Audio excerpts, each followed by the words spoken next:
is me judging myself. I really wish I could get over him. You know what I mean? Like, I'm so tired of talking about him. I've been talking about this man my whole life.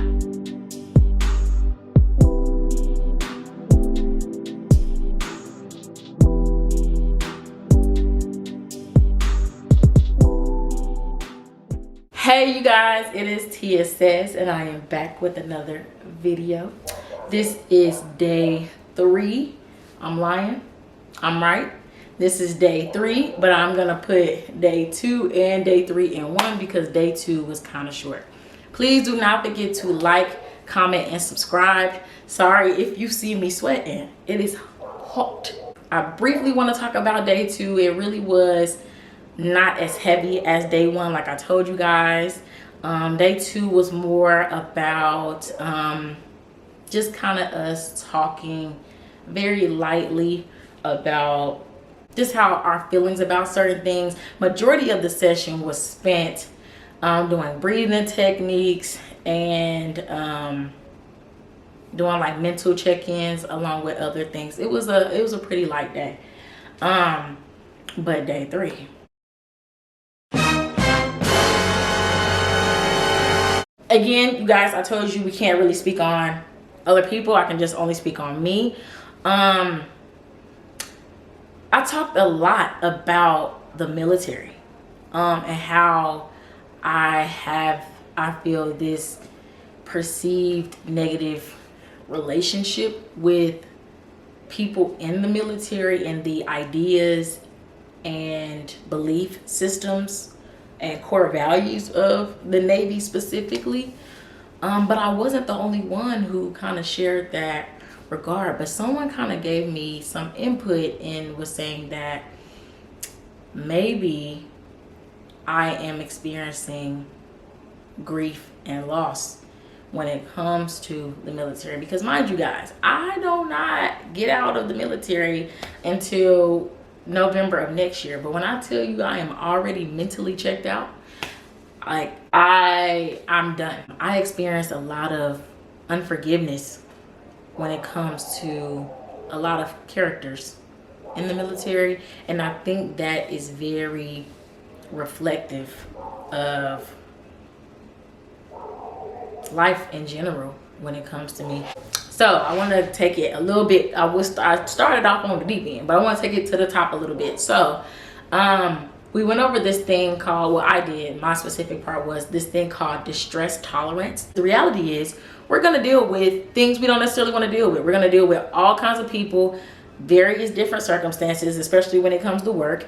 And so it's better to kind of familiarize yourself, I guess, with these different things so you can know how to better cope with it and not get so off into the deep end every single time a stressful event happens. So it's called distress tolerance. So I definitely behoove y'all to look that up. Another thing that I learned today in therapy is, first of all, I've heard this before in CBT therapy, but I mean, it definitely hit, but I feel like it's hitting more, which is learning the different emotions and being able to label these emotions properly, but also understanding that a lot of the basic emotions that we feel are instinctual, right?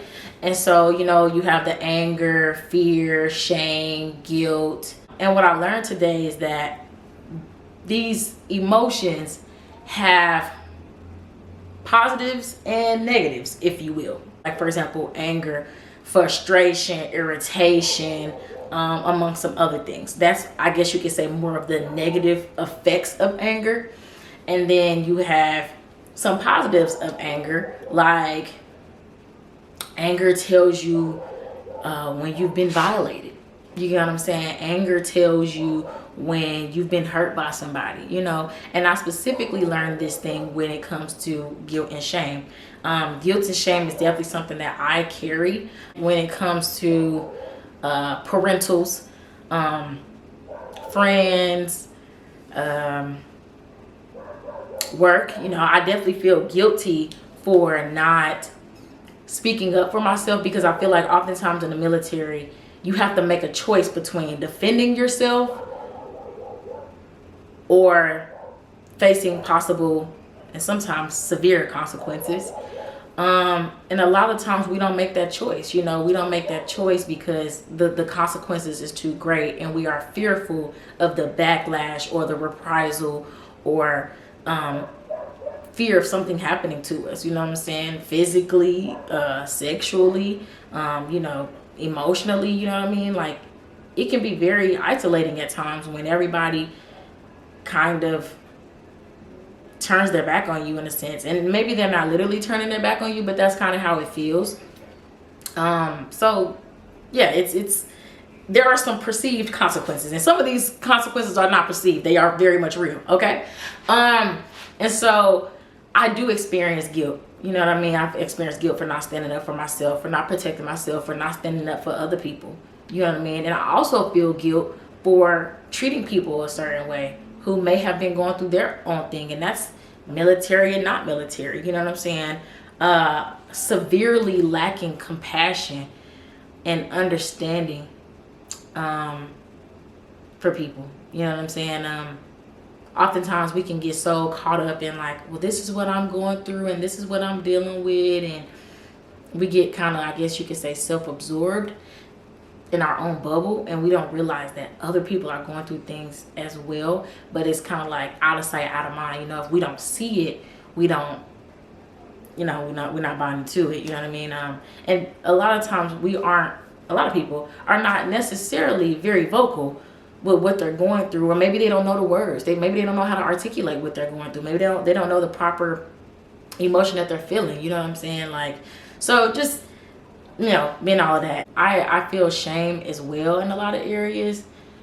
I feel shame for experiencing certain things that I have experienced.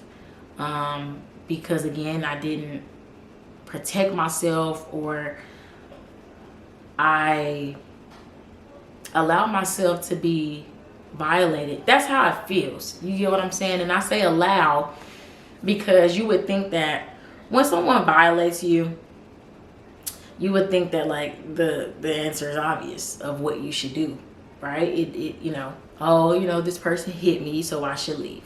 Or, oh, this person verbally disrespected me, so I should, leave. But a lot of times that's not the case. And especially in my case, I mean, it wasn't too long ago, to be honest with y'all. Y'all want to be transparent tonight? We can be transparent tonight, you know what I'm saying? It wasn't too long ago that I thought, cussing and arguing and yelling and stuff, what I'm saying, and a relationship was cool. You know what I mean? I thought that was cool. I thought that was normal. I thought that was appropriate. But it's not. You know what I mean? It's harmful to the psyche. It's harmful to you in general. You know what I mean? And sometimes it can escalate to physical, to where now you are being physically harmed. And even if not physical,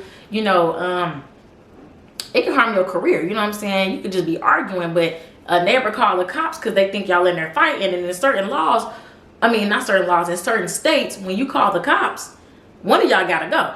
And Florida is one of them. Don't ask me how I know. Anyways, but yeah, you know what I'm saying? And it's just like, you have to process these things. And I really want to say too, I learned this in CBT as well, where it's like, everything that is unknown to you is kicking your butt. So let me give y'all an example. So when somebody say like, why do you get defensive? And you like, I'm not defensive and you're in severe denial. You don't know that you're defensive. That's kicking your butt. Whether you realize it or not, it is harming you. Whether it's harming your career, whether it's harming your relationships, whether it's harming your physical body, it is harming you. So in my opinion, it's better for us to bring about these things. I'm not saying all at once because that might kill us, but I think bringing it out and learning it and finding out what that is over time and addressing it is helpful. You know what I mean? I think it's transformative when you just realize like, hey, I can't, I can't stay in this unknown. The smaller your unknown box, the better it is for you. So yeah, and I think as a result of the guilt and shame, I have experienced unforgiveness, like I was saying earlier. I don't feel, or I don't believe I have forgiven a lot of people. If y'all want me to be specific, because I know that's what we doing, I don't want to make this too vague or y'all like, girl, get into it, get into the Z. I feel like there's some exes I haven't forgiven. I can think of 2 off the top of my head. Now, I'm not gonna say no names, but yeah, there are some friends I have not forgiven. I think I said in another video, the forgiveness is not for them, it's for you. But I do think that when people know that you forgive them, it can unlock something within them, if that makes sense, right? I definitely think I hold some unforgiveness for my dad. I'm gonna tell y'all the truth. I really wish, this is me judging myself, I really wish I could get over him. You know what I mean? Like, I'm so tired of talking about him. I've been talking about this man my whole life. You know what I'm saying? I'm tired of talking about him. I'm tired of talking about the hurt and the pain and the trauma and his absence and this. I'm tired of talking about it, but because it impacts me so much, I have to talk about it. I don't want anybody out there to feel like, you know, oh, she talking about me, this and the third. I mean, I probably am talking about you, but it's because I haven't forgiven myself. I want to keep reiterating that. I have to forgive myself for not speaking my boundaries, and then forgive you guys for violating them. But then too, it's kind of like it's hard for somebody to know you have boundaries if you don't tell them. But then on the other hand, I kind of feel like even if you didn't know my boundaries, certain things that you have done, you just know that wasn't cool and you did it anyway. But either way it goes, it's still my duty, if I want to become more free, to forgive everybody and forgive everything. And that's gonna take time. So, you know, that's where we at with it. I did get emotional today during my session when I had to think about how I may have hurt other people. Sometimes we don't know what people are going through, or sometimes, actually a lot of times, I'll say I don't really know what people have gone through, even if they're not currently going through anything. But a lot of us carry a lot of people carry a lot. I think a lot of people generally are not living the life that they want to live. So automatically it's negative thoughts and emotions and feelings pertaining to that. I'm not even living the life I want to live, you know what I'm saying, necessarily, to be honest. I don't want to be in the military anymore. I don't want to be a part of this organization. I never really did. I only joined to get away from a relationship that I didn't feel like I could get away from otherwise.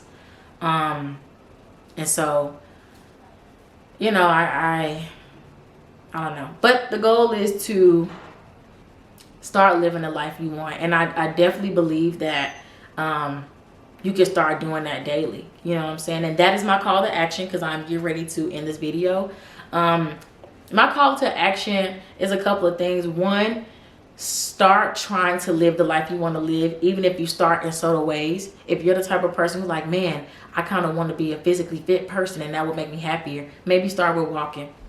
You know, maybe start with doing some push-ups or some sit-ups, you know what I mean, every day. Even if you just commit to like, okay, I'm gonna do 5 push-ups every day. Think of how proud you would be after 2 weeks, 3 weeks of doing 5 push-ups a day. You get what I'm saying?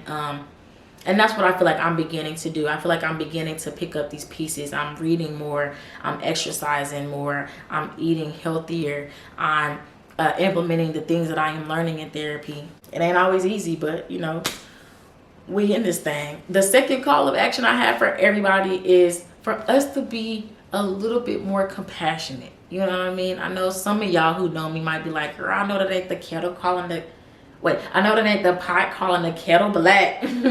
But I do want to live a life, and it brings me so much peace when I think of this.